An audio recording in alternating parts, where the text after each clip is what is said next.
민주당은 14일 자율주행 스타트업 세솔테크 고문이자 전 NC소프트 전무이사 출신인 이재성 씨를 인재 영입 2호 인사로 발표를 했습니다. 부산항 부두 노동자의 막내로 태어난 이재성 씨는 부산에서 초중고를 졸업했으며 포항공대와 부산고신의대, 서울대 등 명문대를 3번이나 합격한 특이한 이력을 갖고 있습니다.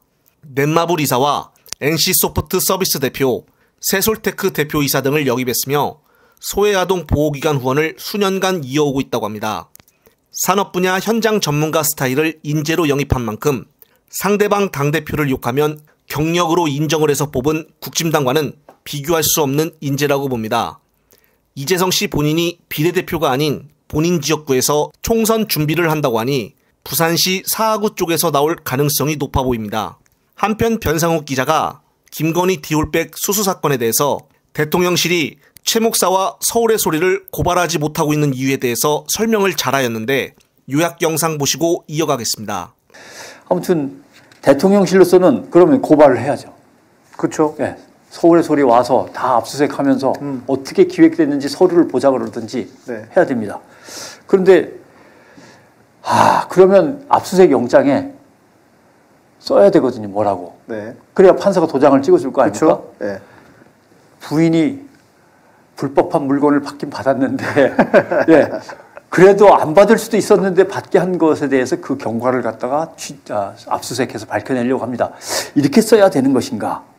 그리고 부인이 있던 그 장소, 그 분위기 속에서 늘 뭔가가 벌어지고 있었다는 일을 인정해야 되는데 대통령실로서는 참 부담스러운 거죠. 방명록이나 통제나 면회 기록도 하나도 없는 상태에서 막 사람들이 전화로 오세요, 카톡으로 오세요 하면 들어와서 막 이야기하고 나가고 선물 놓고 나가고 이런 사실을 압수수색 영장이나 아니면 재판에 들어간다면 재판 과정에서 다 얘기를 해야 되는데 어쩌면 서울의 소리도 그걸 기다리고 있을 수도 있습니다. 그러게 당연히 그렇죠. 예, 그러니까 아무런 조치가 안 나오는 거죠. 뭐 가만히 지금 고발, 고소 이런 얘기도 안 나오고 뭐 심지어 대꾸하지 않겠습니다. 끝나는 거죠. 네, 그렇습니다.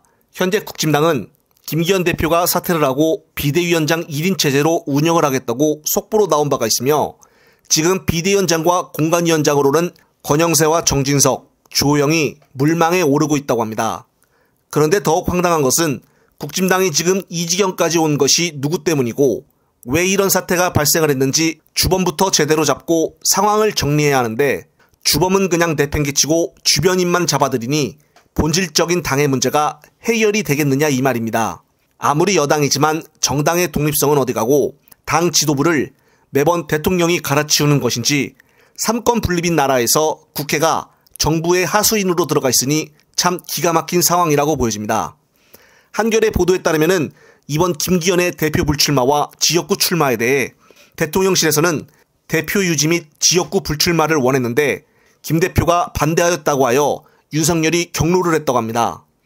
그런데 이것이야말로 정확한 탄핵 사유가 되는 것이 아닌가 싶습니다. 현재 방송사에서는 이제는 당무 개입이 당연한 듯이 보도가 되고 있어서 지금 뭔가 대단히 잘못 돌아가고 있는 것이 아닌가 싶습니다. 예전 노무현 전 대통령은 정치 개입을 했다고 하여 탄핵 사태까지 갔었습니다. 그런데 지금 윤석열이 하는 행동은 그냥 치외법권 수준인가 봅니다. 이것에 대해서 민주당이 제대로 따져야 하지 않나 싶습니다. 김건희 디올백 수사건도 그냥 넘어가질 않나. 지금 대한민국의 공정과 상식은 도대체 어디로 간 것인지 참 답답하기만 할 뿐입니다. 끝으로 또 새로운 소식이 나오면 말씀드릴 것을 약속드리며 이번 영상은 여기서 마무리하겠습니다. 시청자 여러분, 시청해주셔서 감사합니다.